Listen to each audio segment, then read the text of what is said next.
class. Today for our warm-up activity, we're gonna say what we're all having for dinner tonight. Ryan, you get to go first.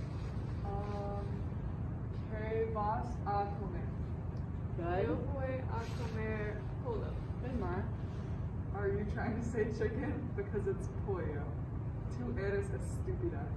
Ryan, that was not appropriate. You cannot make fun of someone when they're trying to learn just like everyone else. Let's try again. This time use a little more universality, okay? Go ahead. ¿Qué vas a comer? Good. Yo voy a comer pollo. That was good. Good. That's right.